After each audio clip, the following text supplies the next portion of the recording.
My family's nanny abandoned me when I was born and replaced me with her daughter as the heir to our family. 18 years later, this was revealed. However, when I was found and returned home, I did not receive any attention from my family. Instead, they gave all their love to the fake heiress and even blamed me for taking her place. Even my fiancé asked to postpone our wedding date because the fake heiress was sick. I could no longer bear it and said directly, "Don't bother, just cancel the wedding." My tone was firm, unyielding. Chris's face twisted in disbelief as he stared at me, completely stunned by my coldness. Cancel the wedding? Is she crazy? Chris's mind was racing. He tried to explain, "Olivia's sick. Once she gets better, she'll leave, and we'll have a bigger wedding." A cold smile tugged at the corner of my lips. Is she sick, or is she pregnant? As soon as the words left my mouth, the air around us froze. Chris's eyes dimmed, his voice dropping low. "What do you know?" I replied coolly, "The whole thing with you two at the gynecologist's office? That wasn't exactly a secret, and now you're telling me you're planning a big wedding? Doesn't that sound kind of ironic?" Chris's face darkened even more, his voice hoarse. "She's not pregnant, she's sick."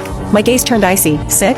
You took her to the hospital? Am I missing something?" My words were sharp and merciless. Chris's expression grew darker. I couldn't bear to look at him any longer. I stood up and headed for the door. Chris nearly shouted, "Are you sure you want to cancel the wedding? You really think the Hart family will bail you out?" Mentioning them made my expression even colder. If I called off the engagement, I'd have nowhere to go, because the Hart family would never accept me. They always favored Olivia, the one they raised. Chris stepped forward and grabbed my wrist. "Once she's better, I'll send her away, okay?" His voice softened, almost as if he were trying to reassure me. I looked at him, my gaze still cold. I slowly pulled my hand out of his grasp. Too tired to say another word, I turned and walked out of the office. The once respected Chris was now livid, his mind racing. He couldn't believe I was actually going to cancel our wedding. Everyone had seen the commitment I'd shown to him over the past 2 years. With that thought, Chris didn't chase after me. Instead, he slammed the door behind him. As I stepped out of the building, I saw Olivia getting out of a car. Our eyes locked from across the parking lot. She paused for a moment, then walked toward me. "Steffi." Her voice was sweet, but the challenge in her eyes was unmistakable. As Olivia got closer,